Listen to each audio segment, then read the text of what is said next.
1장 8절부터 해서 성령이 너희에게 임하시면 유대와 사마리아와 땅끝까지, 여기가 예루살렘이죠. 예루살렘과 사마리아와 그리고 온 유대와 그리고 일대로 점점 복음이 확산되는, 그래서 1차 전도여행 때는 그 소아시아 지역까지, 2차 전도여행 때는 마게도니아 지역까지, 그리고 나중에 이제 바울이 예루살렘에 왔다가 죄수가 돼서 로마로, 이 이탈리아 반도입니다.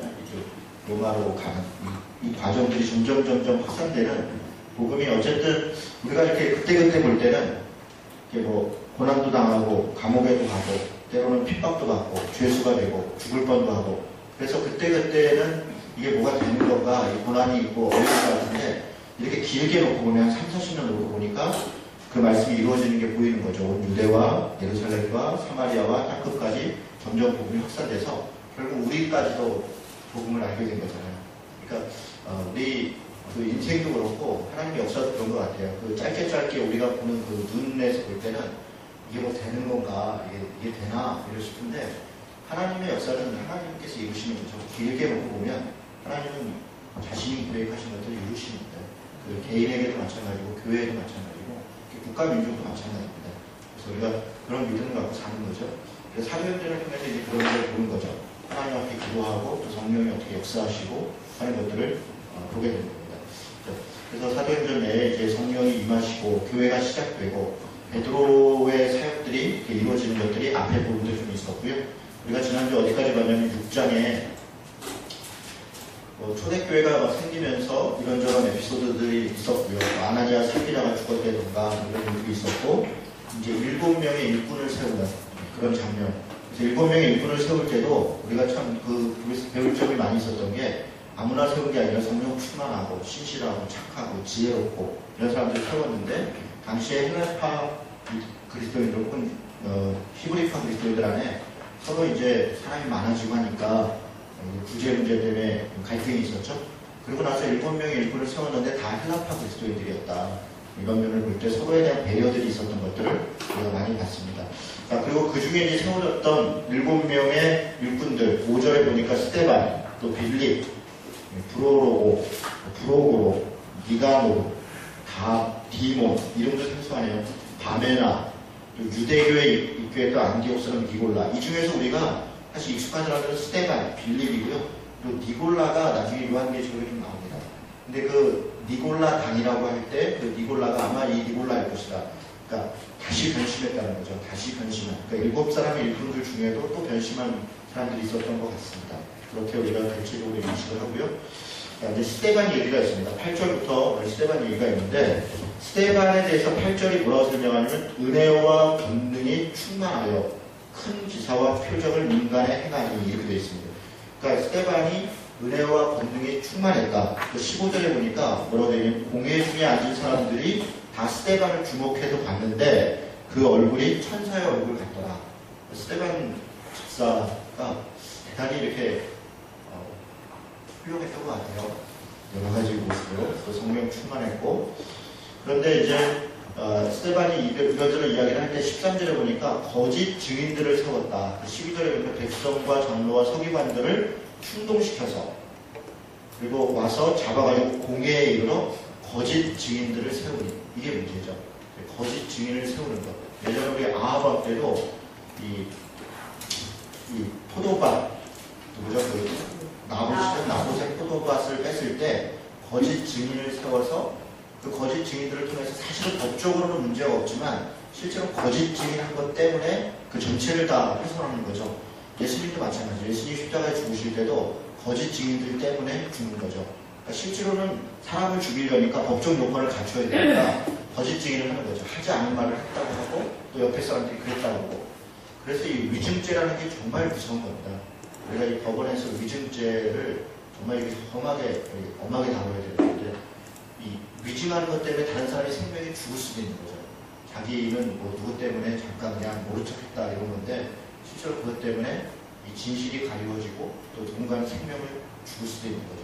이 거짓 증인들을 세워서 그 스데반을 죽이는 그런 장면이 있습니다. 7장 1절에 보니까 대제사장이 이르되 이렇게 얘기합니다. 이때부터 무슨 얘기냐면 대제사장이 이게 사실이냐 이렇게 물으니까 그때 스데반이 연설을 시작합니다. 그런데 베드로도 그렇고 스데반도 그렇고 사도행전에 나와 있는 설교는 대체적으로 지금처럼 그렇게 무슨 주제를 가지고 하는 설교가 아니에요.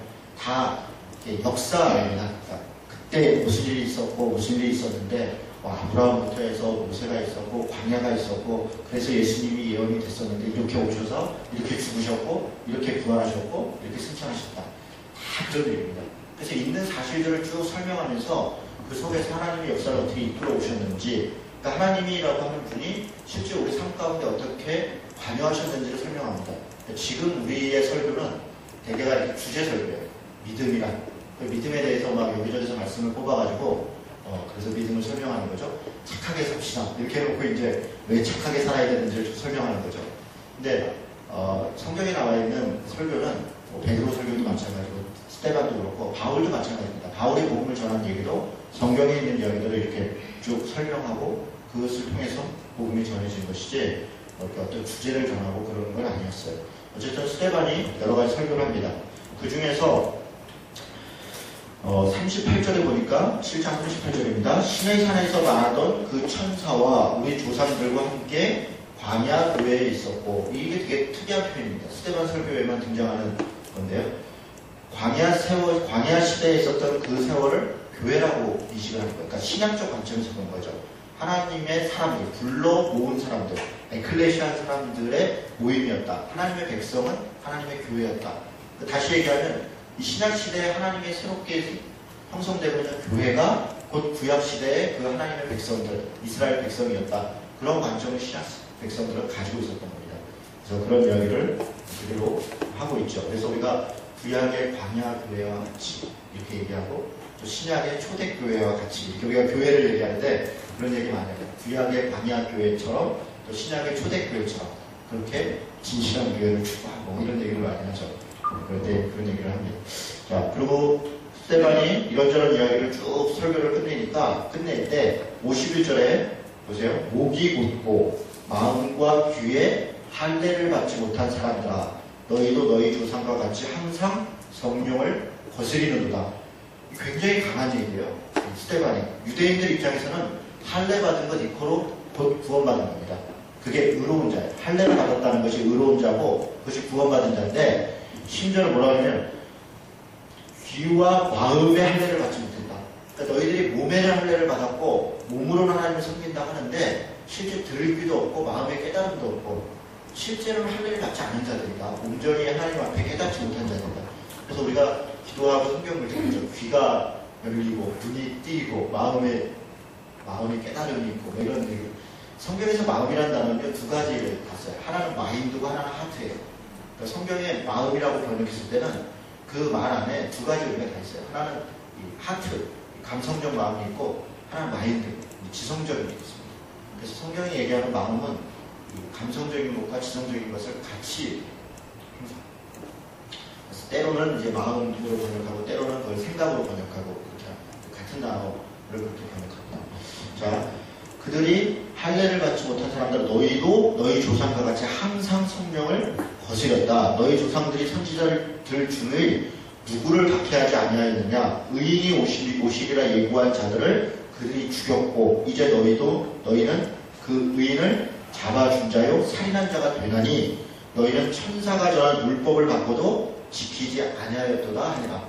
스데반이 유대인들을 좀 듣고 있는 사람들을 굉장히 강하게 질책하는 거죠. 54절, 그들이 이 말을 듣고 마음에 찔려. 잘 된 거죠.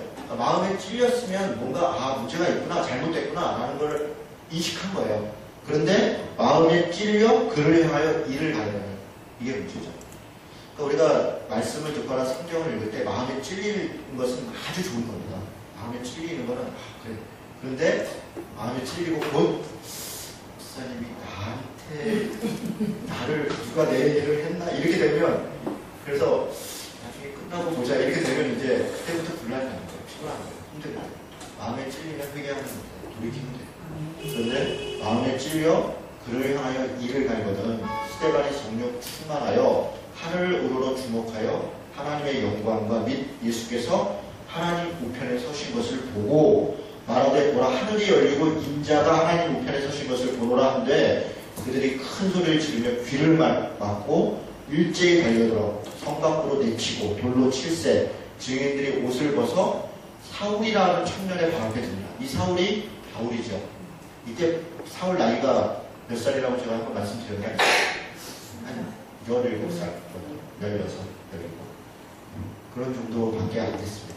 그러니까 우리 지금 나이로 생각하면 안 돼요. 지금은 이제 이 사회적 나이가 굉장히 이렇게 많아졌죠. 그러니까 사회적 나이라는 것은 결혼하고 혹은 직장 생활하고 자기 스스로 자기를 건사할 수 있는 나이. 이게 점점 늦어지는 거죠. 지금은 뭐 30대 중반이 돼야 결혼하고 자기 잡고 그렇게 하죠. 옛날에는 뭐 여자들도 23, 4살이면 결혼했잖아요. 27, 8이면 노처녀라고 했는데 지금은 27, 8이면 아직도 한참 때 있다. 근데 그 전에 더 가면 우리 춘향이 생각해보면 28 청춘 때 그랬다는 거 아니에요. 28에 16, 16살이라는 거예요. 그러니까 그때는 다 그런 거죠. 그때는 고등학교가 있어요, 뭐 대학교가 있어요. 그런 게 없죠. 그냥 이렇게 집에 살고 있다가. 그러니까 유대인들은 13살에, 남자는 13살에 성인식을 합니다. 여자는 12살이거든요. 그래서 성인식을 하면 이미 성인이 된 거예요. 네, 그럼 그때부터는 이제 이런저런. 물론 이제 관공서에 공적인 일을 할 때는 20살이 넘어야 됩니다. 20살이 넘어야 공적인 일을 해요. 근데 사울이 17살. 그래서 아마 이제 공적인 일을 한 거니까 사울이 20살이 넘을 수도 있겠다. 이렇게 보는 분들도 있어요. 그런데 나이를 이렇게 따져보면 나중에 이렇게 뭐 다소에 갖고 어디에 갖고 이렇게 해서 실제 이렇게 나중에 따져보면 16, 17살 정도로 봅니다. 예수님의 제자들도 마찬가지죠. 예수님의 제자들도 거의 다 10대죠. 16, 15, 17. 요한이 한 15 정도 되는 걸로 보이고요. 마태나 베드로 정도가 20살 넘었거나 20살 정도 됐을 거로 그렇게 봅니다. 그러니까 우리가 지금 인식하는 거하고 다르죠. 그러니까 우리 애들 생각해요. 저희 집 애도 벌써 중2인데 중2면 15살이거든요. 그러면 사실은 다 큰 거예요. 다 컸는데 우리가 자꾸 애 취급하면 애가 되는 거예요. 애 취급하면 애가 되는 거예요. 16, 17, 20살 돼도 그냥 아이고 내 새끼 이러면 그냥 다 챙겨주고 하면 애인데 뭐 지가 알아서 하면 다 합니다. 그러니까 너무 이렇게 별로로 떨지 말고요. 알아서 살면 다 살게 되겠습니다. 뭐 그러니까 뭐 굶으면 뭐 지가 알아서 사는 거지 뭐. 그래서 중고등부 아이들 가르칠 때도 뭐 이렇게 초등학생들 다루듯이 그렇게 할 필요 없어요. 스스로 하도록 하는. 우리 옛날에는 다 했거든요. 회장, 부회장 총무하면서 중고등부 때 다 우리가 계획하고 했는데 요즘은 갈수록 더 못하는 것 같아요. 애들이 한 명, 두 명이니까 더 못해요. 지금은 그 중고등부가 그런 회가 아예 형성이 안 됩니다. 애들이 스스로 뭘 할 수가 없어요. 선생님들이 다 해줘요. 참 안타까워. 뭐 다른 얘기하다가 사울이다. 사울이 이때 당시에는 스데반을 죽이는 일을 했다는 거죠. 59절 그들이 돌로 스데반을 치니 스데반이 부르짖어 이르되 주 예수여 내 영혼을 받으시옵소서. 무릎을 꿇고 크게 불러 이르되 주여 이제를 그들에게 돌리지 마옵소서. 이 말을 하고 자니라.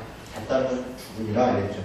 그러니까 지금 이 60절의 이 말은 사실 예수님의 말씀이죠. 예수님이 십자가에 달리셔서 저들의 죄를 저들에게 돌리지 마십시오. 이렇게 얘기하는 것과 그러니까 스데반이 이 신앙의 경지가 대단했다는 거죠.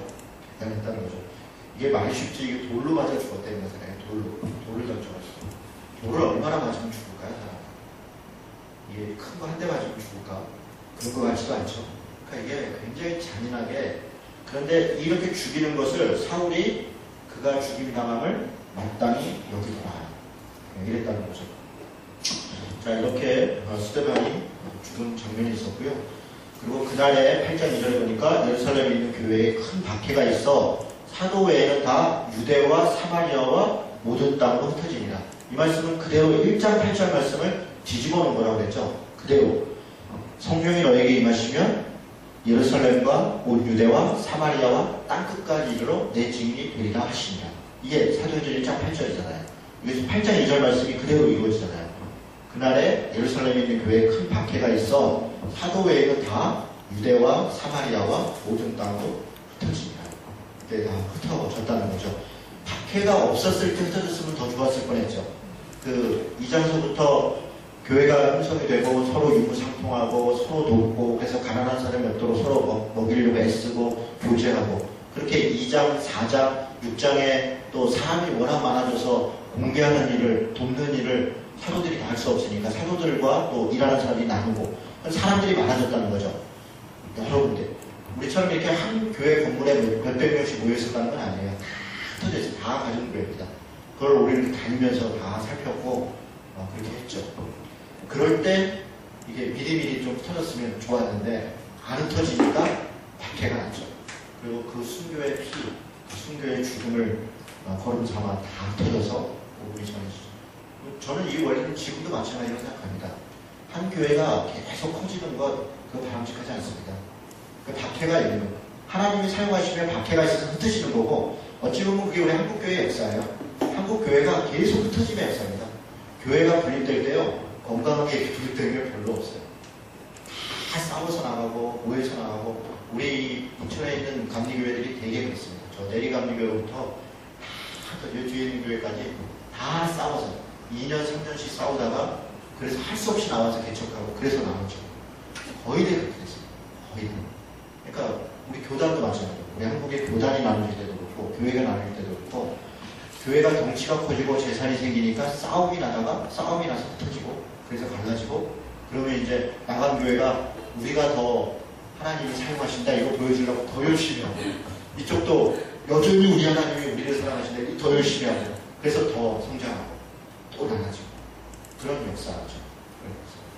저는 그런 게 그래서 않았으면 좋았는데 저 먼저 나누고 먼저 복음을 나누고 했으면 훨씬 더 아름답게 성장할 수 있지 않았을까 그런 생각이 듭니다. 지금이라도 저는 그런 생각이 듭니다. 지금이라도 더 작게 이렇게 분립해 나가는 거를 이제 방향을 좀 바꿀 때가 됐다 이런 생각입니다.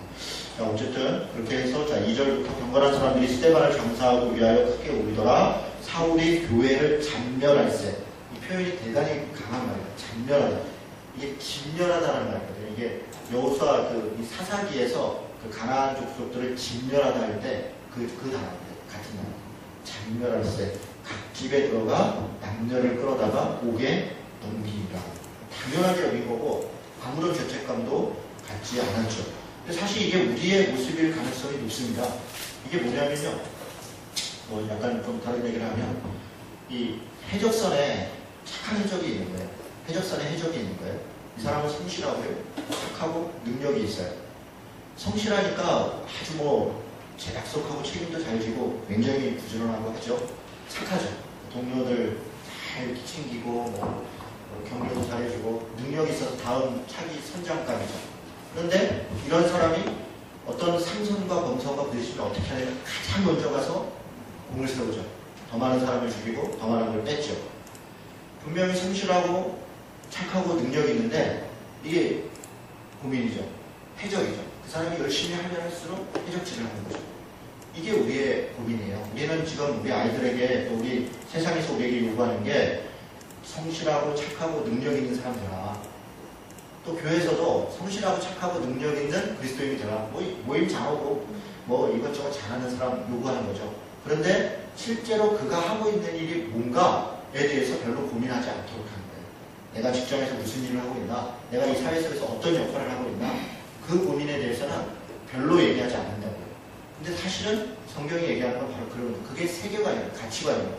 세상적 관점으로 살지 않고 그리스도의 관점으로 산다라고 하는 부분에서는 성실해라 착하고 능력 있어라 그거 가르치는 게 성경이 아니고 성경은 어떤 가치로 살 것이냐 누구를 쫓아 살 것이냐 그거 가르치는 게 성경인 거죠. 지금 사도 바울이 딱 그런 거예요. 열심히 했죠. 성실하고 또 착했고 능력이 있는데 하면 할수록 하나님을 대적한 거죠. 그러니까 어느 순간 그걸 깨달았을 때 사도 바울이 우리 요즘 말로 멘붕에 온 거죠. 그리고 달라져요. 그런 일들이 많이 있습니다. 지금도 그런 일들이 많이 있어요. 우리가 직장 속에서도 그렇고 그래서 그런 고민을 끊임없이 하면서 살아가도록 도전하는 게 저는 그게 교회다. 하나의 말씀입니다. 그런 생각을 합니다. 어쨌든 사도 바울 그렇게 했지요. 자, 잠깐 이제 사도 바울 얘기가 잠깐 중단이 되고 빌립 얘기가 잠깐 얘기가 됩니다. 사도 바울 얘기로 이제 넘어가기 전에 빌립 얘기가 있는데 빌립이 이제 흩어진 사람들이 두루 다니면서 말씀을 전하는데 이 예루살렘에서 흩어진 사람들이 제일 먼저가 어디예요? 그 다음에 사마리아죠. 사마리아. 그러니까 사도 바울 얘기를 하면 사도 바울은 이제 이쪽으로 넘어가니까 빌립 얘기를 먼저 하는 거예요. 이렇게 다 친절하게 순서대로 이렇게 사마리아에 먼저 이렇게 가는 거고. 빌립이 사마리아 성에 내려가 그리스도를 백성에게 전파하니 무리가 빌립의 말도 듣고 행하는 표적도 보고 한 마음으로 그가 하는 걸 따르더라. 그러니까 사마리아 사람도 복음을 들었어요. 그래서 이 얘기를 듣고 예루살렘에서 깜짝 놀랐습니다. 아니 어떻게 이방인들이 복음을 듣고 예수를 믿냐? 근데 그 가서 확인해 봐야 된다. 그래서 확인하려고 사람을 보내요. 14절입니다. 예루살렘에 있는 사도들이 사마리아도 하나님의 말씀을 받았다함을 듣고 베드로와 요한을 보내 베드로와 요한을 파송합니다. 가가지고 한번 확인해봐라. 그들이 내려와서 그들을 위하여 성령 받기를 기도하니 이는 아직 한 사람에게도 성령 내리신 일이 없고 오직 주 예수 이름으로 세례만 받았더라. 세례를 받았어요. 믿고 세례를 받았는데 아직 성령을 받지는 않았어요. 이에 두 사도가 그들에게 안수함에 성령을 받는지라. 성령을 받았죠. 그리고 25절에 보니까 두 사도가 주의 말씀을 증언하여 말한 후 예루살렘으로 돌아갈새 사마리아인의 여러 마을에서 복음을 전하니라. 이미 전한 거예요. 아니 근데 좀 이상한 지점이 있죠. 분명히 예수 믿고 세례 받으면 성령을 받는다. 이게 지난번에 그 베드로의 설교에서 나온 장면이잖아요. 2장 38절이었죠. 베드로가 이르되 너희가 회개하여 각각 예수 그리스도 이름으로 세례를 받고 죄사함을 받으라. 그리하면 성령의 선물을 받으리라. 회개하면 세례를 받고 그러면 성령을 선물로 받을 것이다. 그랬는데 사마리아인들은 지금 회개했고 세례를 받았는데 성령은 받지 않았다 그랬죠. 그 이상하다. 그럼 성령은 따로 받는 건가? 여기서 그런 거예요. 지금 왜 이렇게 됐냐면 여기뿐 아니라 10장에도 그런 장면이 있는데요. 이방인이 똑같이 유대인과 같이 하나님을 믿고 거듭난다는 것을 지금 이 베드로와 요한이 가서 확인하러 갔죠. 그 확인하는 것을 위해서 유보해 놓은 거예요. 아주 제한적인 담회제도죠. 그래서 베드로와 요한이 기도하니까 우리가 그 전에 받았던 것처럼 이들이 똑같이 성령을 받는구나 라고 그것을 인식하도록 하는 거죠. 그 다음부터는 이방인들에게도 복음을 전하면 동일하게 회개하고 세례를 받으면 성령을 받습니다. 그러니까 어떤 그 시작점 확인점을 위해서 유보되어 있는 거죠. 저는 이 부분을 그렇게 봐야 된다. 그래서 지금도 여전히 회개하고 세례 받는 것과 성령 받는 게 다른 것이다 라고 설명하는 것은 조금 아닌 것 같아요. 그게 소위 성령 세례 혹은 이렇게 주장하는 분들의 이야기가 세례는 물세례가 있고 나중에 성령 세례 따로 받는다. 성령 세례를 받는 징표가 뭐냐? 그걸 밤언이라고 하는 거예요. 그분들의 주장이. 그런데 꼭 그렇지 않다. 꼭 그렇지 않습니다. 그래서 이 부분에 대해서 제가 나중에 이런 부분은 성경론을 강의할 때 조금 더 정확하게 얘기를 하겠습니다. 그래서 이 부분은 그렇게 해석하는 것이 맞겠다. 이렇게 말씀드립니다. 여기 이 중간에 또 에피소드가 하나 있어요. 시몬이라는 사람이 있습니다. 이 중간중간에 나와요. 시몬이라는 사람은 구절에 마술을 행하는 사람이에요. 이 사람은 뭔가 이렇게 대단한 걸 보여서 깜짝깜짝 놀라게 해서 사람들로부터 존경도 받고 돈도 받고 이런 사람이에요. 그런데 두 사도가 안수에서 성령 받는 걸 보고서 18절에 보니까 시몬이 사도들의 안수로 성령 받는 걸 보고 돈을 들여. 돈 주고서 나도 그런 거 좀 갖게 해달라. 그랬더니 베드로가 20절에 하나님의 선물을 돈 주고 살 줄로 생각하였느냐? 내 은과 내가 함께 망할 거다. 그랬더니 아이고 그러지 마십시오. 이렇게 일단 여러분 이거 중요한 겁니다. 우리가 성령의 은사든 뭐든 돈 주고 살 줄 안다 생각하는 것은 착각이에요. 마치 시몬과 같은 그런 우를 또 범하는 거예요. 저는 이 말씀을 여기 사이에다가 이렇게 이방인들에게 베드로와 요한이 가서 안수할 때 성령이 임하시는 그런 장면 가운데 시몬 얘기를 넣은 것은 우리에게 교훈도 준 것이다. 이런 것을 돈으로 살 줄 알지 말고 하나님의 주권 가운데 주시는 것이다. 그렇게 믿고 그렇게 인식하는 거예요. 그런데 지금 우리 시대에도 이걸 돈으로 주고 받고 하는 일들이 너무 많습니다. 그러니까 시몬, 마술사 시몬의 이런 어리석음을 지금도 행하는 것이죠. 자, 그런 다음에 26절에 보니까 주의 사자가 빌립에게 뭐라고 얘기하냐면 예루살렘에 가서 예루살렘에서 가사로 내려가는 거예요. 가사는 어디냐면 여기가 예루살렘이면 가사가 이쪽입니다. 이쪽. 여기가 이제 팔레스타인 지역에 옛날에 가사 있었잖아요. 지금 가자 지구예요. 가자 지구. 그러니까 블레셋의 골리앗의 고향 가사 이런 거잖아요. 다윗이 가사로 가서 그 가사입니다. 예루살렘에서 가사로 내려가는 길까지 가라 하니 그 길은 광야라. 일어나 가서 보니 에티오피아 사람. 옛날에는 구스 사람이라 했는데 요즘은 그래도 에티오피아는 이집트죠. 그러니까 이집트 옆에 있는 이 아프리카에 위에 있는 지역이죠. 거기서 옛날에 구스라고 했어요. 근데 지금은 이제 에티오피아 사람, 여왕 간닥의 모든 국고를 맡은 관리 내시, 굉장히 높은 사람이라는 거죠. 그런 사람이 예루살렘에 왔다가 돌아가는 길에 선지자 이사야의 글을 읽었다는 거예요. 그런데 빌립이 뭐라고 얘기했냐면 읽는 걸 깨닫습니까? 알겠습니까? 근데 명대답을 하죠. 31절에 같이 한번 읽겠습니다. 시작. 대답하되 지도에 든 사람이 없으니 어찌 깨달을 수 있느냐 하고 빌립을 청하여 수레에 올라같이 앉으라 하니라. 이거 중요하죠. 성경 말씀을 사실은 혼자 읽고 혼자 깨달을 수 있느냐? 물론 자주 공부하고 그럴 수 있어요. 그런데 지도하는 사람이 있으면 더 좋죠. 그래서 성경 교사가 있는 겁니다. 목사가 그런 역할을 하는 거죠. 가르치고 또 배우고 또 가르침을 받는 사람이 또 가르치고. 그래서 우리가 누군가로부터 가르침을 받는 게 부끄러운 게 아닙니다. 그러니까 이걸 기도해서 성령이 알려주시는 조명으로 내가 영적으로 깨달아 알아야 된다. 이렇게 주장하는 분들이 있어요. 성경을 뭘 공부를 하냐. 성경 공부하는 걸 굉장히 싫어하는 분들이 있습니다. 성경 공부를 많이 하면 오히려 교만해지고 나는 마음이 감성적으로 하나님이 움직이는 사람인데 지성적으로 공부를 하니까 뭔가 좀 하나님이 더 아닌 것 같아요. 글쎄요. 그래서 저는 그렇게 더 분명히 공부를 해야 돼요. 더 분명히 공부하고 그리고 그런 속에 하나님이 만나신 감성적 만남이 있을 때 더 분명히 깨닫습니다. 성경을 제대로 공부하지 않고 감성적 하나님을 만나면 되게 은사주의로 갑니다. 기적을 쫓아다니고 이상한 걸 쫓아다니고 그러다가 세월 버리는 경우가 많아요. 하나님의 말씀으로 그걸 분별할 줄 알아야 돼요. 그래서 가르침을 받아야 되고 지도를 해야 됩니다. 있습니다. 그가 읽은 장면이 이사야서 말씀이죠. 그가 도살자에게 가는 양과 같이 끌려갔고 이렇게 쭉 있잖아요. 그죠? 그래서 그가 부려울 그러면서 이제 빌립이 묻는 거예요. 누군 줄 아느냐? 그러면서 이제 그 말씀을 살살 설명하면서 그가 예수 그리스도다. 그가 우리를 위해서 이렇게 죽으셨고 우리가 그를 믿음으로 구원받는다. 아마 이런 설명을 했겠죠. 그랬더니 38절에 이에 명하여 수레를 멈추고 빌립과 내시가 둘 다 물에 내려가 빌립이 세례를 베풀고 빌립이 세례를 베풀었어요. 사도가 아닙니다. 그런데 세례를 베풀었어요. 사도가 아니어도 세례를 베풀 수 있었어요.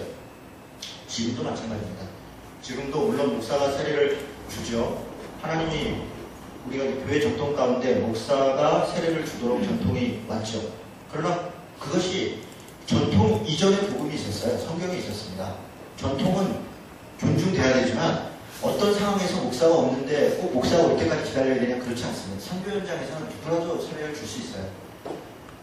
제도 이전에 이미 복음이 있었고 성경의 가르침이 있다는 거예요. 우리가 성경의 가르침이 있는 부분을 존중하고 따라야지 전통과 제도에 갇혀 있으면 안 됩니다. 어쨌든 그렇게 해서 둘이 물에서 올라올 때 주의 영이 빌립을 이끌어간지라 내시는 기쁘게 길을 가므로 그를 다시 보지 못하고. 자, 이 장면을 보세요. 이 장면은 아까와 또 다르죠. 아까는 사마리아 사람들은 분명히 회개했고 세례를 받았는데 성령을 받지 않았었죠. 베드로와 요한이 와서 안수하니까 성령을 받았다 그랬잖아요. 근데 이 장면은 그렇지 않죠. 빌립이 복음을 전할 때 그가 회개했고 복음을 받아들였고 세례하니 성령이 임하니라. 그렇죠? 그러니까 이런 장면들은 누군가의 확인인데 더 이상 필요 없으니까 바로 성령이 임하시는 겁니다. 지금 우리가 그렇죠. 지금 우리가 누구의 확인이 필요한 시대가 아니죠. 지금 누구라도 예수를 믿고 회개하고 예수님을 영접하면 성령이 우리 안에 임하시는 것이죠. 자, 9절에 사울이 이제 드디어 회심하는 장면이 있습니다. 유명한 장면입니다. 주의 제자들에 대하여 여전히 유혹과 살기가 등등하여 대제사장에게 가서 다메섹 여러 회당에 가져갈 공문을 청하니 이는 만일 그 도를 따르는 사람을 만나면 남녀를 막론하고 결박하여 예루살렘을 잡아오려 합니다. 굉장한 열심이죠. 굉장한 열심입니다. 열심히 있는 사람이 일도 하고요. 열심히 있는 사람이 사고도 쳐요. 그래서 그러면 그냥 대충 살라? 아니요. 제가 볼 때 열심히 사는 게 좋습니다. 열심히 살다가 사고 치면 하나님이 바로 잡으시면 되잖아요. 대충 살면 이것도 아니고 저것도 아니고. 그래서 차든지 덮든지 하는 게 저는 좋은 것 같아요. 다메섹으로 갑니다. 지금 다마스커스죠. 이 다메섹이 다마스커스가 현재 지명이죠. 4절에 땅에 엎드려 이제 가는데 갑자기 하늘로부터 빛이 굴렀어요. 소리가 이르되 사울아 사울아 내가 어찌하여 나를 박해하느냐. 대답하되 주여 누구시니까?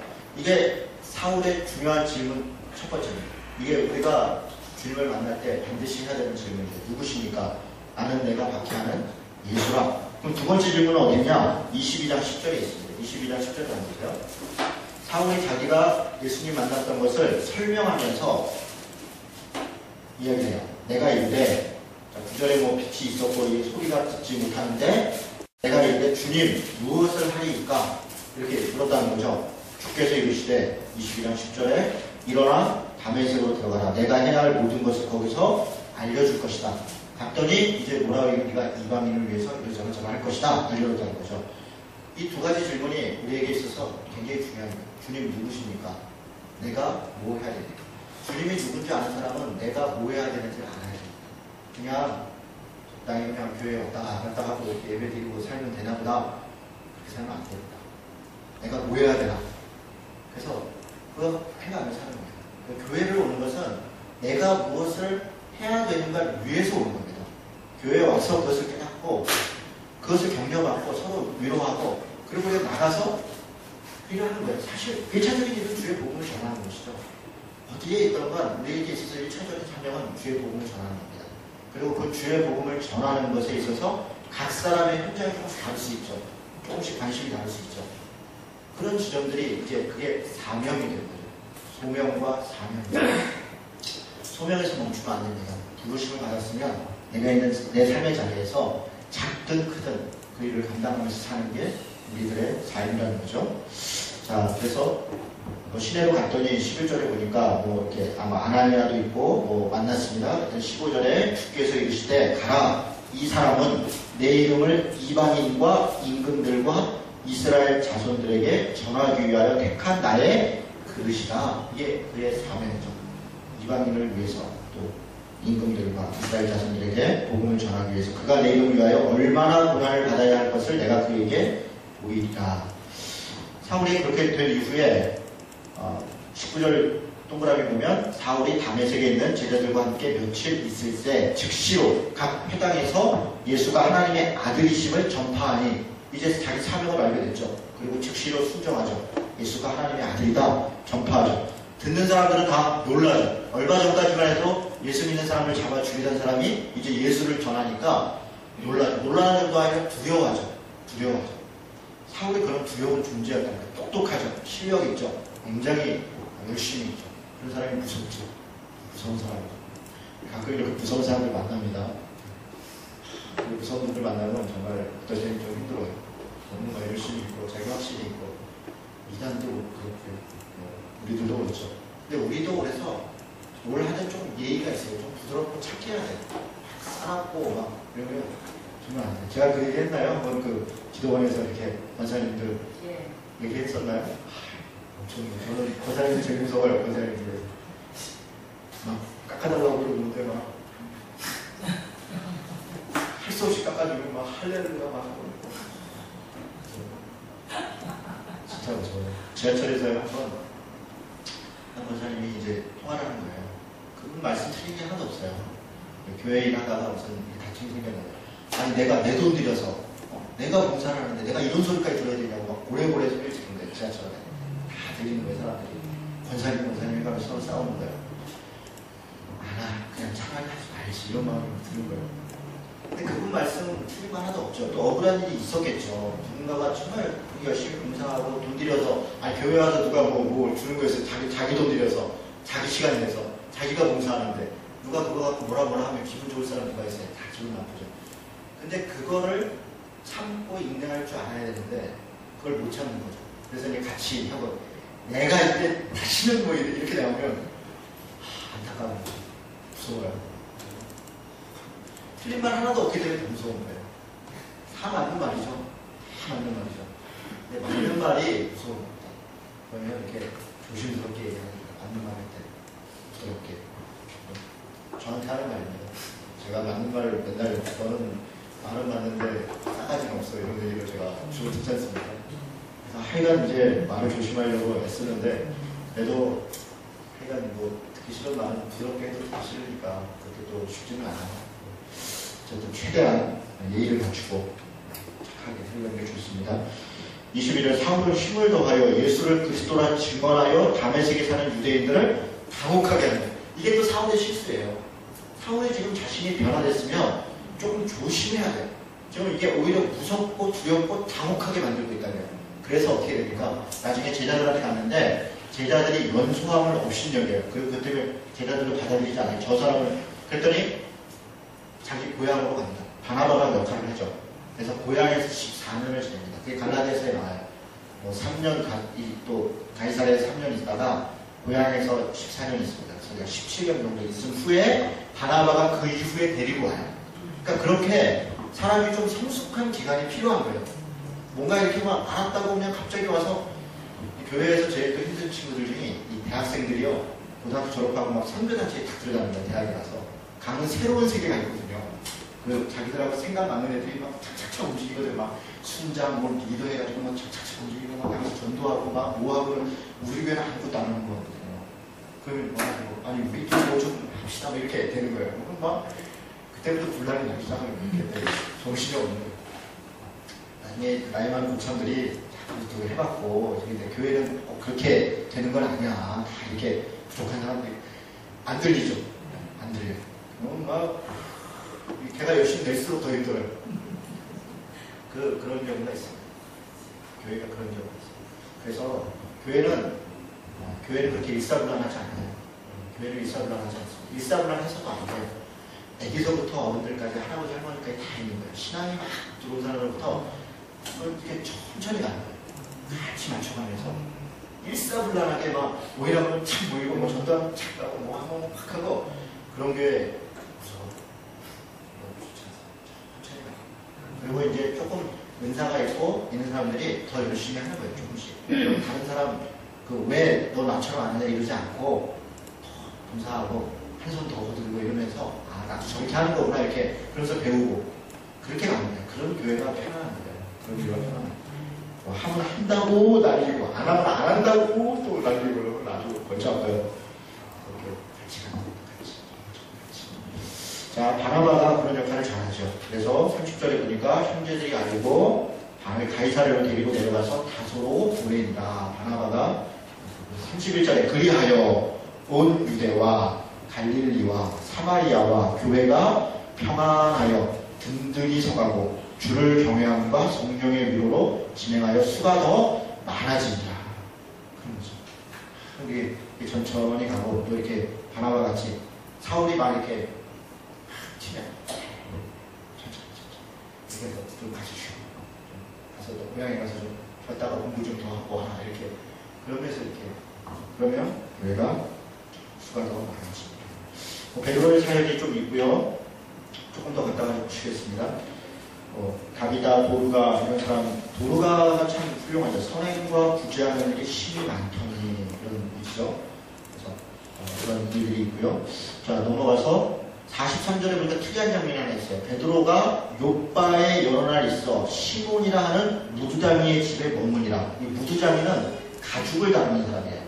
그런데 이 사람 집에 베드로가 머물렀다는 것은 사실 율법적으로 보면 이해가 안 되는 장면입니다. 왜냐하면 이 가죽을 이렇게 피를 마신 사람은 율법적으로는 같이 접촉하면 안 되는 사람이에요.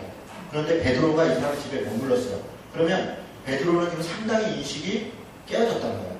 언제 그런 일이 생긴 거예요? 빌립이 사마리아에서 복음을 전할 때 베드로와 요한이 가서 그걸 봤다고요.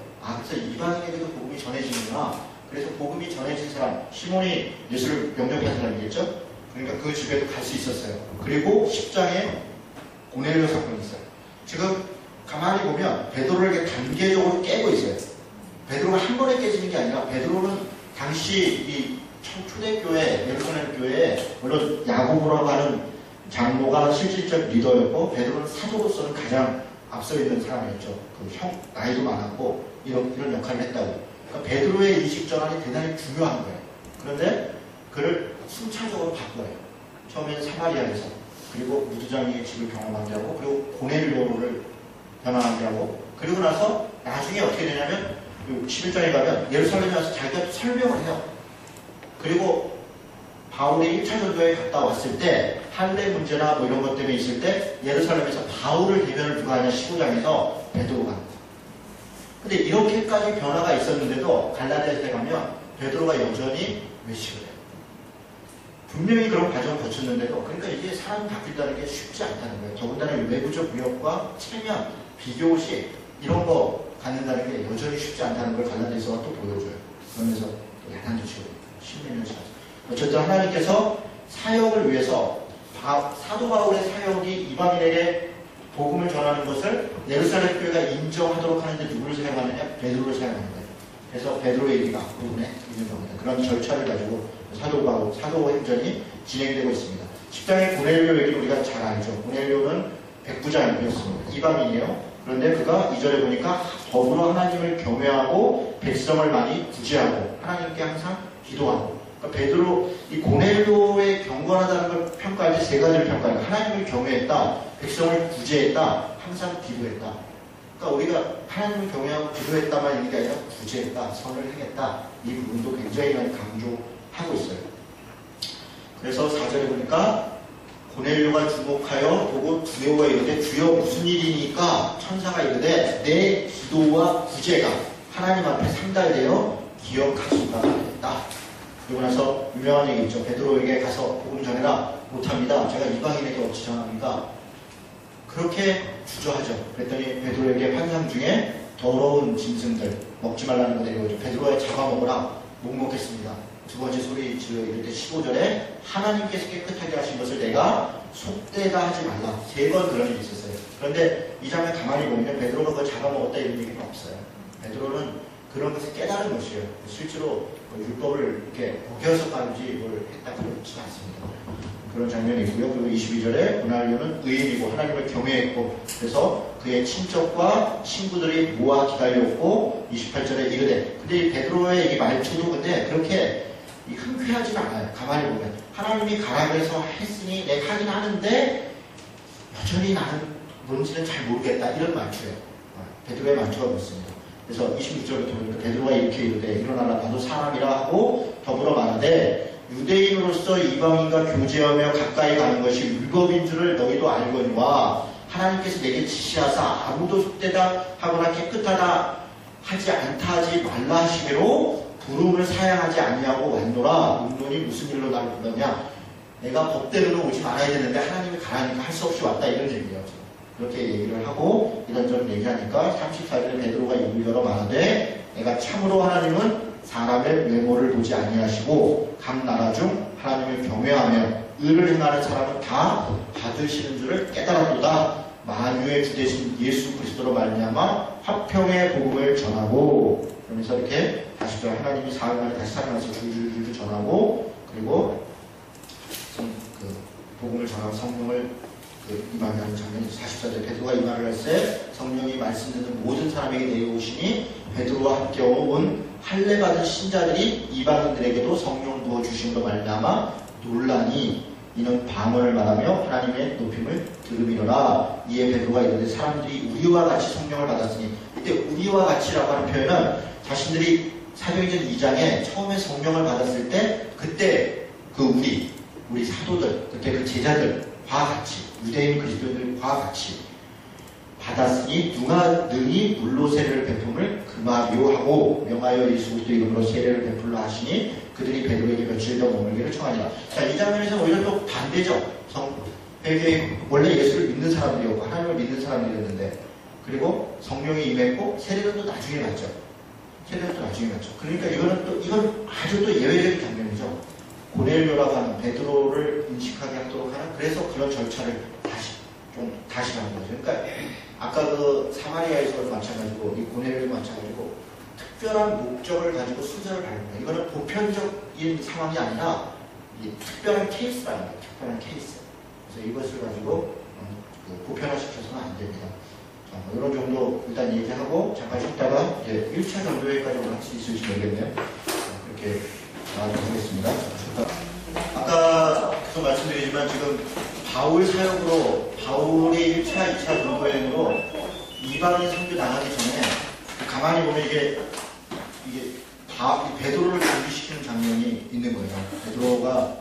베드로를 이방인 사역에 대해서 인식하도록 하고 그 베드로를 통해서 예루살렘 교회에 설명하도록 하고 하는 장면도 이렇게 순차적으로 있습니다. 그러니까 사도행전이 누가가 이 사도행전을 쓸 때 굉장히 치밀하게 썼다는 걸 알 수 있어요. 그냥 이렇게 적당히 이렇게 쓴 게 아니라 나름대로 이렇게 목적을 가지고 쓴 거예요. 자, 11장에 보면 그런 장면이 있죠. 베드로가 이제 예루살렘 교회에 보고를 하는 거예요. 그 3절에 보니까 이제 내가 무할례자의 집에 들어가 함께 먹었다 하면서 고넬료를 얘기하는 거죠. 그래서 고넬료에게 복음을 전하는 것들을 그 과정을 쭉 설명을 하는 거죠.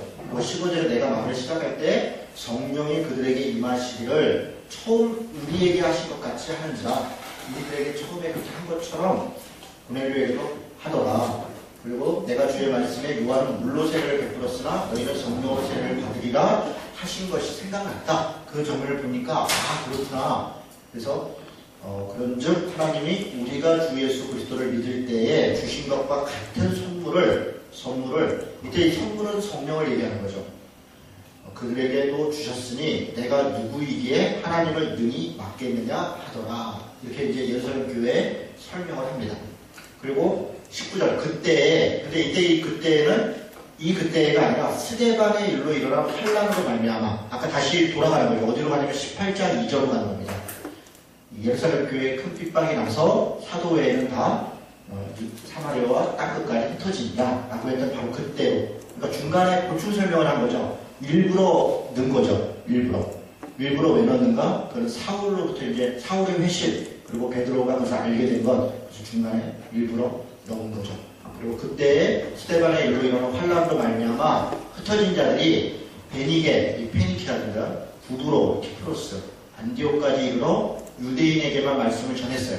유대인에게만 흩어진 사람들이 그 중에 구브로와 구레네, 트리폴리 구레네 몇 사람이 안디옥에 이르러 헬라인에게도 말을 전했는데 헬라인에게도 복음을 전했더니 예수를 영접하더라는 거예요. 그래서 우리 깜짝 놀랐다. 주의 손이 그들과 함께 하시며 수많은 사람들이 듣고 죽게 돌아오니 예루살렘 교회가 이 사람들의 소문을 듣고 바나바를 안디옥까지 보내요. 안디옥이 어디냐면 여기 보세요. 여기가 안디옥이에요. 여기가 안디옥. 이거는 다 기억해야 돼요. 제가 나중에 지도 다시 얘기할게요. 여기 안디옥입니다. 지금 여기가 예루살렘이고 여기가 유대 지역, 사마리아 지역, 여기는 수리아 혹은 시리아 지역이라고 해요. 수리아 지역.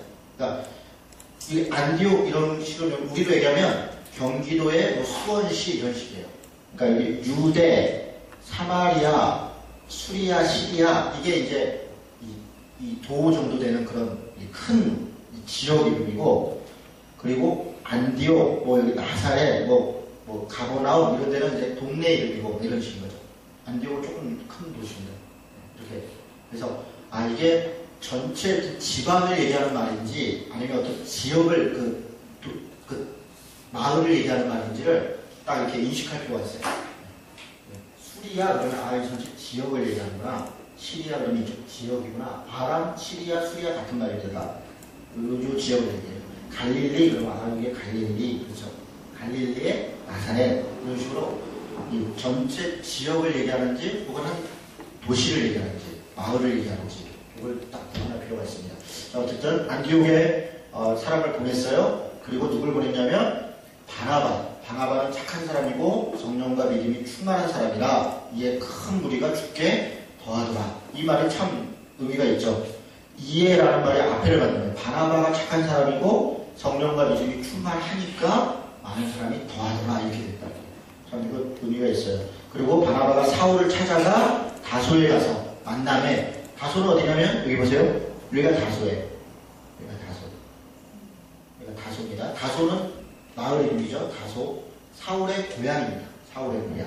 지금 사울은 다소에 있어요. 바나바가 안디옥에서 사람이 많아지니까 혼자 감당할 수 없으니까 사울을 불러와서 같이 하자 이렇게 한 거죠. 만남에 안디옥에 데리고 와서 둘이 교회에 1년간 모여있어 큰 무리를 가르쳤고 제자들이 안디옥에서 비로소 그리스도인이라 일컬음을 받게 되었더라. 이게 의미가 있습니다. 그리스도인이라 일컬음을 받았어요. 그때 당시 사람들은 안디옥에 사람들이 웅성웅성 모여있는데 이 사람들은 시리아 사람들하고 달라.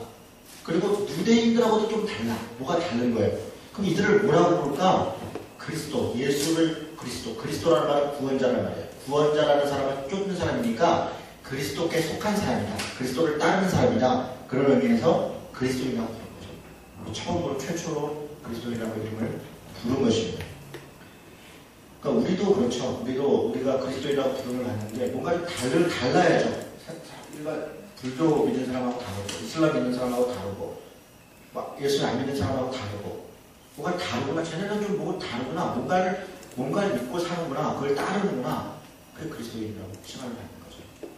내가 그리스도인이라고 이렇게 내세우기 전에 다른 사람이 뭔가 다르구나. 이렇게 인식할 수 있는 게 더 중요하죠. 그러니까 내가 그리스도인이다. 이렇게 설명하는 게 아니라 다른 사람들이 그리스도인이라 일컬었더라. 이렇게 되는 거죠. 일컬었더라.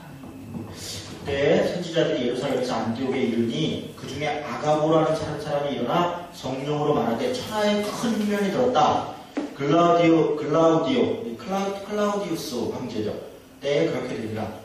그러니까 와서 뭐냐면 예루살렘에 지금 큰 흉년이 나서 많은 사람들이 어렵다. 그런 얘기를 했어요. 그랬더니 안디옥 교회가 왜 훌륭한지 뭐냐면 제자들이 그 얘기를 듣고 유대에 사는 형제들에게 부조를 보내기로 작정합니다. 이제 막 개척돼서 모인 교회가 먹을 거 모아서 가난한 사람들 다시 예루살렘 교회를 돕는 부조를 보냈다. 이를 실행하여 바나바와 사울의 손으로 장로들에게 보내니라. 안디옥 교회가 이 성장할 만하죠. 착하고 또 도리를 돕고. 자, 그때 헤로드 왕이 손을 들어 교회 중에 몇 사람을 해하고 하니 최초의 순교자가 나오는데 2절에 보니까 요한의 형제 야고보를 칼로 죽이니, 야고보가 이 12사도 중에 한 명입니다. 가장 먼저 순교한 것으로 나오죠. 그리고 또 베드로와 이렇게 감옥에 갇히니 어쩌니 이렇게 했는데 19절에 헤롯이 그를 찾아도 보지 못하매 파수꾼들을 신문하여 죽이라 명하니라. 헤롯이 유대를 떠나 가이사랴로 내려가서 머무니라. 헤롯의 폭정이 지금 막 심해진 거죠. 그런데 그렇게 헤롯이 폭정이 심해지니까 23절에 보니까 헤롯이 영광을 하나님께 돌리지 아니하므로 주의 사자가 고치니 벌레에게 먹혀 죽으니라. 헤롯이 죽었다는 거예요. 헤롯이 막 폭정을 해서 복음을 전하는 걸 방해하니까 헤롯이 죽고, 그리고 24절에 하나님의 말씀을 흥황하여 더하더라. 그러니까 지금 복음을 막아서고 방해하는 것을 하나님이 스스로 거두시고, 그리고 복음이 계속 흥황해서 전해줄 수 있도록 그 밑바탕을 하나님 만드시고 있다. 그런 말을 하고 싶은 거죠. 그래서 바나바와 사울이 구조하는 일을 마치고 마가라는 요한을 데리고 예루살렘으로 돌아오니라. 13장 1절에 안디옥 교회에서 선지자들과 교사들이 있으니, 안디옥 교회에 이제 교회가 자리가 잡히면서 선지자들과 교사, 가르치는 자들이 이제 이 직분자들이 세워진 거예요. 그런데 그들을 이제 설명할 때 곧 바나바와 니게르라는 시므온과 구레네 사람 루기오와 분봉한 헤롯의 젖동생 마나엘가. 이 사람도 특이하죠. 헤롯의 젖동생, 아까 헤롯이 그렇게 박해를 했는데 그 동생, 젖동생이라는 건 친동생이라는 거예요. 친동생인데 마나엘과 및 사울이라. 이런 사람도 그가 이방인이었지만 예수를 믿는 사람, 이 사람은 신분이 높은 사람이었고 그 귀족이었겠죠. 그래도 그도 안디옥 교회 지도자에 들어와있어요. 차별이 없었다는 거예요. 차별이 없이 누구라도 그 정착했다는 사람을 했던 거예요. 그리고 및 사울이라 이렇게 한 것은 이 순서가 아마 그 어른 순서였을 겁니다. 바나바가 가장 어른이고 사울이 가장 막내였을 겁니다. 이 순서가. 이 신약 성경은 대체로 이렇게 나이순이 있습니다. 나이순. 그래서 사울이라 주를 섬겨 금식할 때에 성령이 이르시되 내가 불러 시키는 일을 위하여 바나바와 사울을 따로 세우라. 이제 선교를 보낸 거죠. 교회를 개척하는 거죠. 그런데 누구를 보냅니까? 바나바와 사울을 보내요. 여러분, 이게 되게 특이한 거예요. 바나바가 이 교회를 처음 시작했죠. 보내서. 그리고 사울을 데려다가 같이 하면서 다른 사람들은 아마 그 이후에 합류됐을 가능성이 높죠. 그런데 이 교회가 안정되고 이제 첫 번째 선교 사역을 나갈 때 누구를 보내냐면 바나바와 사울을 보내는 거예요. 우리는 그렇게 안 하겠죠. 우리는 부교육자를 보내거나 다른 사람을 보내죠. 그런데 실제로 역량이 있는 사람을 보내는 거죠. 저는 이건 굉장히 의미가 있다. 지금도 우리가 많이 배워야 될 점인 것 같아요. 그래서 어쨌든 이런 장면이 있고, 이에 금식하여 기도하고 두 사람에게 안수해서 보내니라. 그러면서 이제부터 1차 전도여행이 시작됩니다. 거기 지도를 보세요. 뒤에 여러분 나눠드린 거에 지도가 있어요. 일단 1차 전도여행 가기 전에 대략적인 지도 공부를 좀 한번 하죠. 일단은 이게 크게 이게 덩어리를 좀 볼 필요가 있어요. 아까 뭐 경기도, 충청도 이런 것처럼 아까 얘기했죠. 자, 이 지역을 뭐라 그랬어요? 아까? 그렇죠. 수리야. 우리가 이제 머릿속에 나오는 거 이걸 수리야 혹은 시리야. 뭐 아람이라고도 해요. 아람. 여기가 아람 지역이에요. 자, 여기는 뭐예요? 사마리아. 여기는 유대. 그럼 갈릴리는 어디 갔어요? 갈릴리는 여기가 갈릴리 지역인데 원래 수리아에 포함되어 있어요. 갈릴리는 유대인들이 그냥 갈릴리라고 얘기하는 거지. 수리아에 포함되어 있어요. 여기는 뭐 이제 네가볼리니 뭐 베레아 지역이니 뭐 이런 지역들이 있고요. 아, 베레아가 아니라 뭐 잊어버렸다. 네. 괜히 얘기했죠. 네. 어쨌든 이런 지역이 있고, 자 여기에 이제 요 다소가 있는 요 지역, 여길 뭐라고 돼 있어요, 지금 거기에? 네, 길리기아라고 했죠? 길리기아. 그죠? 길리기아. 그리고 요 윗지역이 갈라디아. 네. 요 밑에가 여기가 뭐라고 돼 있어요? 밑에. 요쪽 지역에. 여기가 밤빌리아 아닌가요? 밤빌리아죠. 네, 밤빌리아. 여기 지금 큰 덩어리들입니다. 그리고 이쪽이 아시아. 여기가 무시아. 여기가 비두니아. 그죠? 비두니아. 그리고 본도가 폰투스예요. 그러니까 본디오 빌라도 할 때 그 폰티스예요. 비두니아. 그리고 이 본도인데 이건 폰티우스. 본디오 빌라도가 폰티우스 빌라도. 그 아굴라와 브리스길라 할 때 그 아굴라도 이 본도 사람이에요.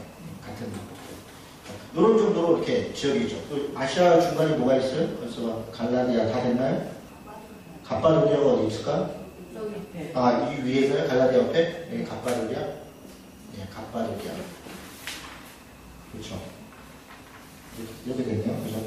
자, 요렇게 지역이 있는 거예요. 그러니까 우리가 이제 성경에서 길리기아, 밤빌리아, 아시아, 무시아, 비두니아, 갈라디아, 갑바도리아, 수리아, 사마리아. 근데 이게 가만히 보니까 야가 많죠. 야가 이 야가 땅이라는 거예요. 땅. 갈라디아의 땅. 밤빌리아, 야가 땅입니다. 자, 이렇게 있고요. 자, 요거는 뭐냐, 요거는 마케도니아죠. 마케도니아. 이 마케도니아고, 요거는 이탈리아죠. 이탈리아가 또 로마 있고, 이탈리아. 사기는 에게이고, 이렇게 되죠. 그러니까 요렇게 이제 큰 덩어리들을 놓고 보고요. 그리고 마게도니아를 뭐라고 하냐면 요 아래 이걸 헬라라고 해요. 헬라 혹은 마게도니아. 아가야 혹은 아가야라고 해요. 마게도니아 이 아래지역을 아가야라고 해요. 그래서 아가야 이코로 헬라, 마케도니아 이쪽은 그냥 마케도니아 전체를 마케도니아라고 하기도 하고 위에를 마케도니아, 이게 아가야, 헬라. 다시 한번요. 이 머릿속에 지금 이걸 대충 이렇게 집어넣고 가는 게 좋습니다. 다시 여기가 수리아, 여기는 사마리아, 유대, 길리기아는 다소가 유명하죠. 밤빌리아, 갈라디아, 갑바도기아, 아시아 그러면 이제 다 아시아가 아니고 여기가 아시아. 소아시아 그러면 여기 소아시아 일곱 교회 그러면 여기서부터 이렇게 쪽쪽쪽쪽쪽 있는데 대충 그냥 이렇게 아시아 이렇게 얘기하면 무시아, 비두니아, 본도. 비두니아는 그냥 한 번 나와요. 뭐냐면 무시아에서 비두니아로 갈라 그러는데 성령이 많아서 드로아에서 무시아에 있는 드로아는 트로이에서 이 마케도니아에서 건너와서 우리를 도와라 그래가지고 환상을 보고 그냥 넘어갔더라 이렇게 할 때 무시아 됐죠? 이런 정도고. 자, 이건 뭘까요? 이게 구브로. 그런데 이게 사이프러스. 네, 이게 구브로예요. 구브로가 바나바의 고향입니다. 구브로. 그래서 지금 명칭 키프로스 혹은 사이프러스죠. 이건 뭘까요? 그레데산. 크레테. 네, 지금도 있습니다. 디도가 이 디도서에 배경되는 게 이 크레테 성입니다. 크레테 성. 자, 됐죠? 자, 그러면 1차 전도 여행 얘기를 보겠습니다. 타면서 들어가요. 더우시죠? 13장, 몇 페이지, 143페이지부터죠? 1차 전도 여행까지만 오늘 보고 마치도록 하겠습니다. 자, 실루기아에서 보세요. 그 4절에 보니까 두 사람이 성령의 보내심을 받아 실루기아에 내려가서 거기서 배 타고 구브로에 이르렀어요. 실루기아가 어디냐면 안디옥 바로 밑에 여기가 실루기아예요. 실루기아에서 배 타고서 어디로 갔다는 거예요? 구브로로 갔더라.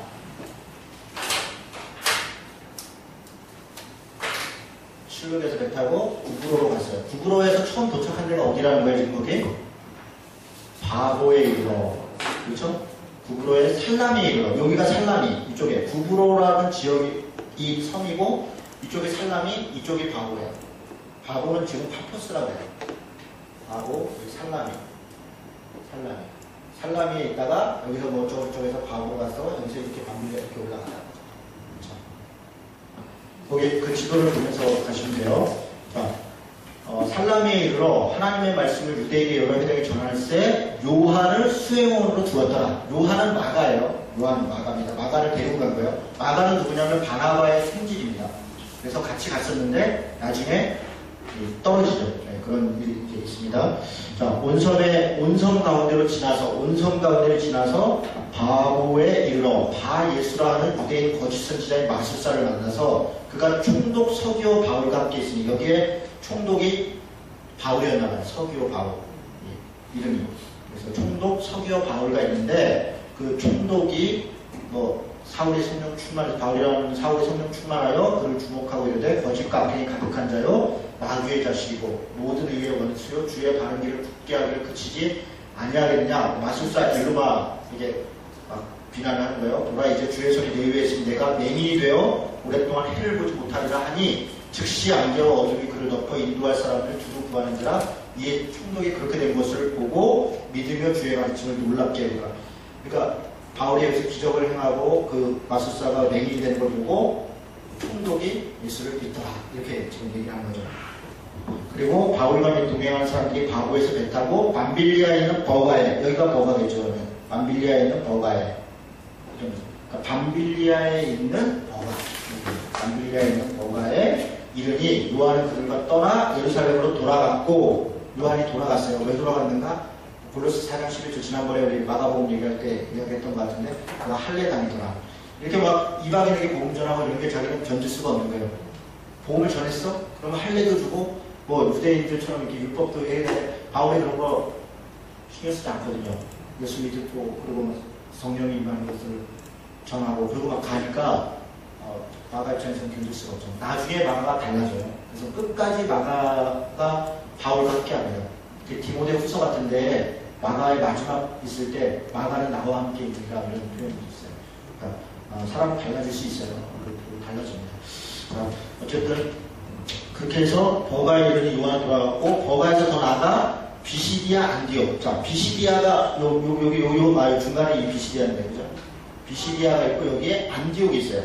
그래서 여기 헷갈리는 건가요? 이 중간에 비시디아가 있어요. 비시디아가 있고 여기에 안디옥이 있어요.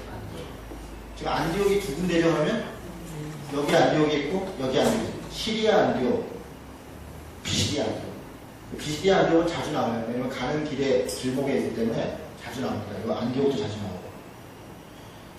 나오고. 비시디아 안디옥에 이르러 안식일에 회당에 들어가 앉으니 거기서 회당장 묻고 전하고 또 말씀을 쭉쭉 전하고 또 말씀을 전하고 그렇게 막 설교를 하고 그런 장면이 쭉 있습니다. 그 36절에 보니까 다윗은 당시에 하나님의 뜻을 따라 섬기다가 잠들어 그 조상들과 함께 묻혀 썩음을 당하였으며 그러므로 38절에 그러므로 형제들아 너희가 알것은 이 사람을 힘입어 죄사함을 너희에게 전하는 이것이며 그러면서 이렇게 복음을 전하죠. 그리고 43절에 회당의 모임이 끝난 후에 유대인과 유대교에 입교한 경건한 사람들이 많이 바울과 바나바를 따르니 두 사도가 더불어 말하고 항상 하나님의 은혜 가운데 있으라 권하니라.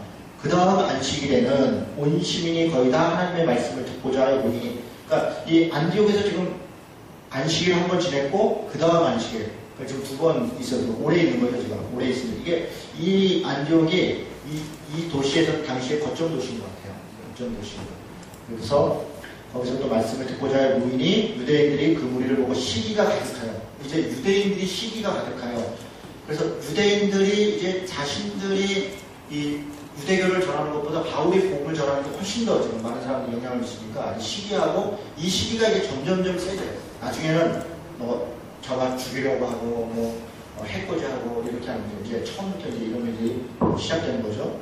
바울이 말하면서 반박하고 비방하거늘 바울과 바나바가 담대히 말하여 이르되 하나님의 말씀을 마땅히 먼저 너희에게 전할 것이로되 너희가 그것을 버리고 영생을 얻기에 합당하지 않은 자로 자처하기로 우리가 이방인에게 향하노라.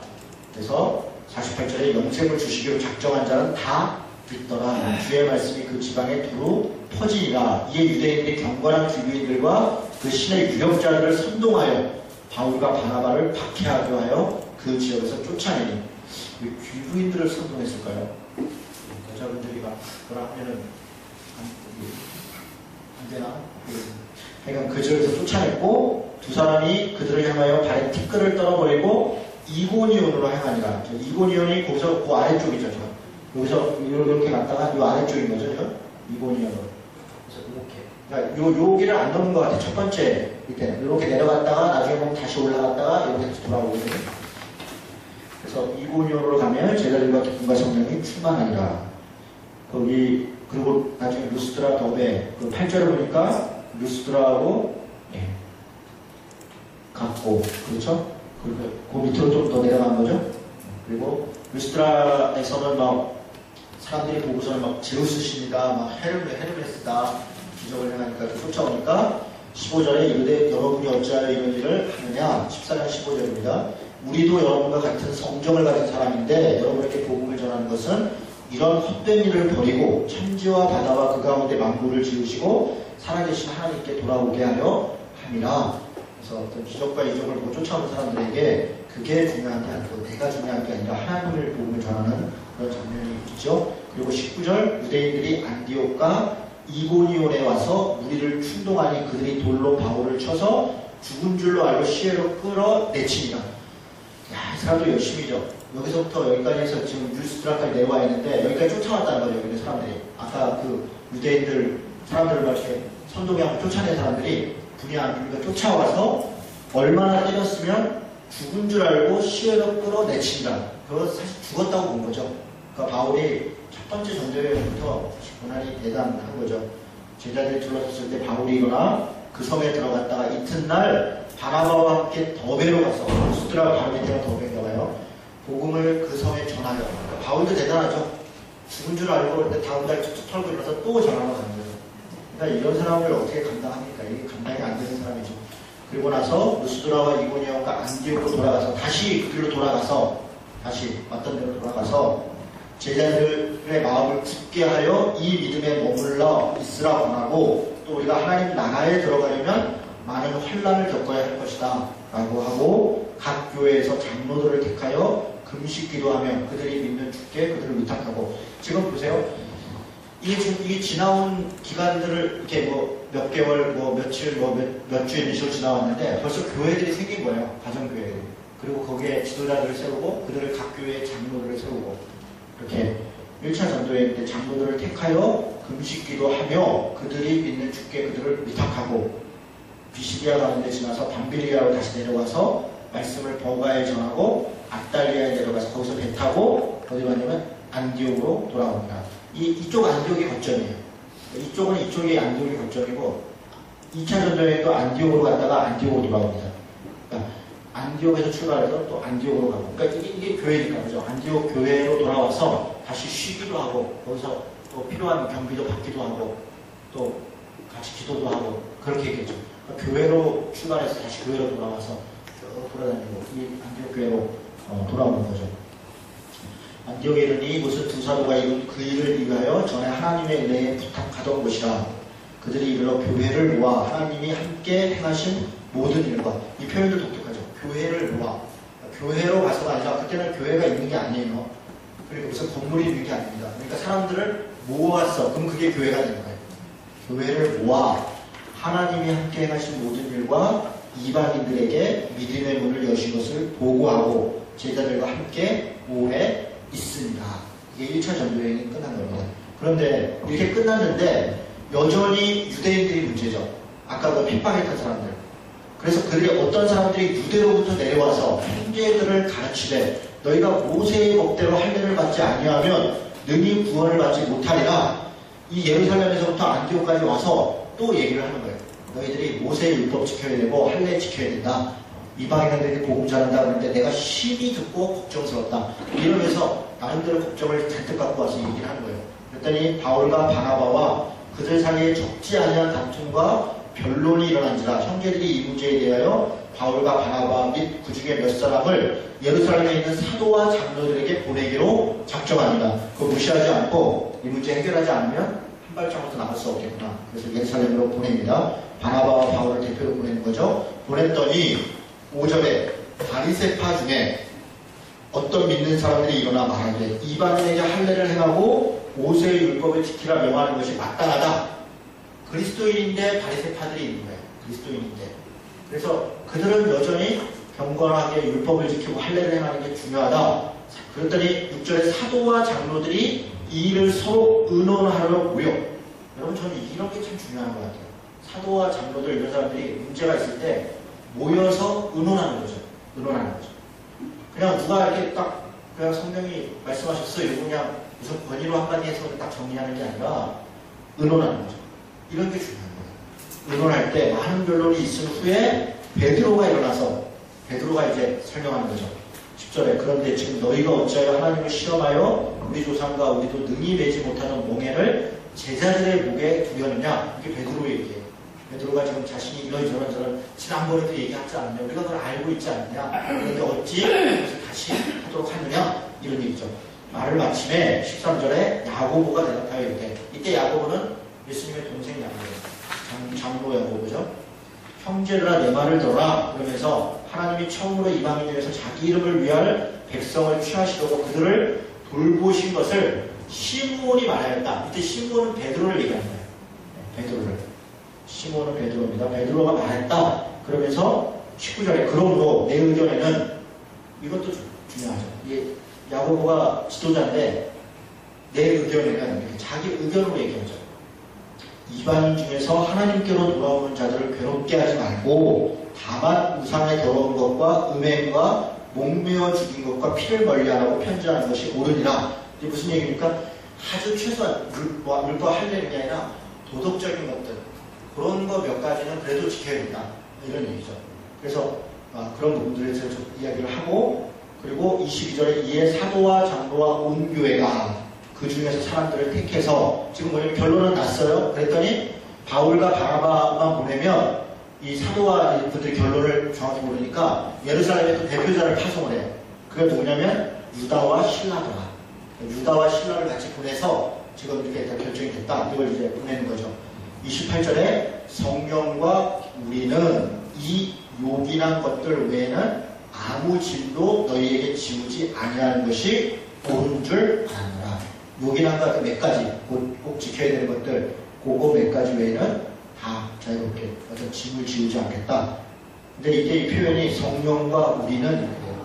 그러니까 이 의논하고 토론하고 논쟁하는 가운데 성령의 역사하심이 있다는 거예요. 그리고 그 결론이 성령의 인도하심이 있었다는 거예요. 그럼 교회에서 무슨 회의를 하면 소위 영파들이 그런 얘기를 해요. 교회가 무슨 회의를 하냐고 성령의 인도하심을 따르는 거죠. 성령의 인도하심을 어떻게 따라요? 그분들 얘기는 다 그냥 결국 목사가 하는 대로 하는 거예요. 결국은. 아니면 누군가가 기도하고 그냥 뭐 봤다 이런 사람이 얘기하면 그냥 그렇게 가는 거예요. 정말 그럴까? 그렇지 않습니다. 물론 그렇게 하나님이 역사하실 수도 있겠죠. 그러나 이렇게 역사할 수 있어요. 예루살렘 공예도 이때 이렇게 성령의 역사가 많았을 때도 충분히 의논하고 그 결론을 성령이 인도하셨다. 성령과 우리가 결론을 했다. 이렇게 결론을 내리잖아요. 그러니까 교회 안에서 회의하고 토론하고 하는 것이 나쁘지 않은 것입니다. 그리고 그 안에 성령의 역사하심이 있어요. 그런 것들을 충분히 이야기하고 있습니다. 32절에 유다와 실라도 선지자라 여러 말로 형제를 권면하여 죽게 하고, 그리고 35절에 바울과 바나바는 안디옥에서 유학해 수다한 다른 사람들과 함께 주의 말씀을 가르치며 전파하니라. 이렇게 해서 1차 전도여행이 끝났습니다. 다시 한번 여기 보시죠. 아까 여기 실리기아에서 안디옥 바로 밑에 실리기아에서 출발해서 살라미, 바보, 버가 그렇죠? 이렇게 안디옥, 비시디아 안디옥에서 밑으로 이게 뭐였죠? 아까 이고니온 그리고 루스드라, 더베 그렇죠? 이따가 다시 올라갔다가 여기 돌아서 여기서 배 타고 안디옥으로 그렇죠? 안디옥에 갔다가 문제가 있으니까 예루살렘에 갔다가 다시 이게 1차 전도여행입니다. 기간들. 그래서 여기까지 일단 1차적으로 복음이 전해진 거죠. 이렇게. 다음 주에는 2차, 3차 전도여행 하고요. 사경전 마무리하도록 하겠습니다. 질문 있으세요?